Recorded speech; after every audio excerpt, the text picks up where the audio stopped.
الرحمن الرحیم. لکه څنګه تاسو ته معلومه ده چې زمشو د اضلاع کې مختلف سیټونو باندې مختلف ویکنسیانې روانې دي رڅي او ډېرو باندې اډورټایز شوی دی.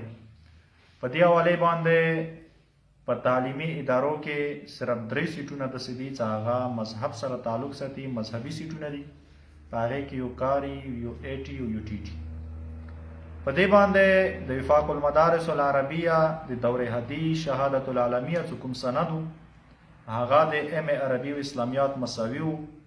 هغه دپاره شرط دا و چې د ایټي او ټي ټي سیټ دپاره شهادت العالمیه سند او ورسره میټرک سرټیفیکیټ شرط.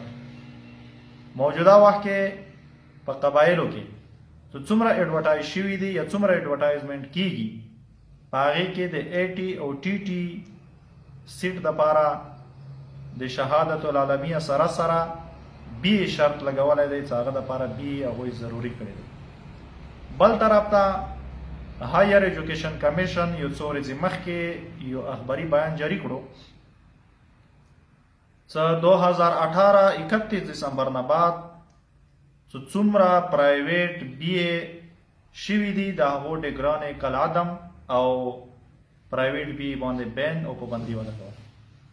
اوس سوال دا پیدا کیږي چې یو طرف ته پرایویټ بی باندې پابندي، بل طرف ته د ایټي او ټي ټي دپاره بی شرط.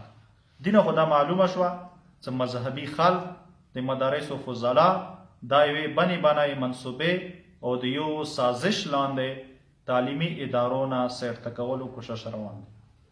سوال دا پیدا کیږي چې عصري علومو چې کوم سټوډنټان یا ټیچرز حضرات دي په کار دی چې هغو دپاره د هم شهادت العالمیه شرط شي یا هغو دپاره د هم ام عربي او ام اسلامیات شرط شي، ځکه چې هغه هم په شریعت باندې پوره پوه وي. ځکه چې یو مذهبي سړي دپاره یوې مدرسې نه فاضل سړي دپاره ساینس ضروري وي، انګلیش ضروري وي، بی شرط وي. نو په کار دی چې یو عصري تعلیمي ادارې نه فاضل یو ټیچر دپاره ضروري دی چې هغه د اسلامي او شرعي علوم هم حاصل کړي. دا شرط صرف مذهبي خلکو دپاره لګول او صرف مذهبي خلکو دپاره دا شرط لګول چې ته به شهادت العالمیه سره سره بی هم پاس وي او بل طرف ته بی باندې پابندي لګېدلې دی. نو دا یو سازش لاندې د مذهبي خلکو د تعلیمي ادارو نه سرته کول یو سازش دی.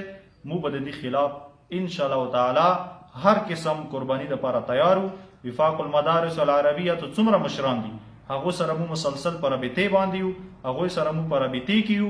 انشاءالله د هغوی په مشورت سره مو به د دې خلاف باندې پېښور های کورټ کې ریټ پیټیشن جمع کوو او د دې خلاف ته څومره قانوني جنګ دی انشاءالله هغه به مو سرته رسوو تر هغه وخته پورې چې مو مذهبي خلکو ته خپل آیني او قانوني حقوق میلاو نه وي.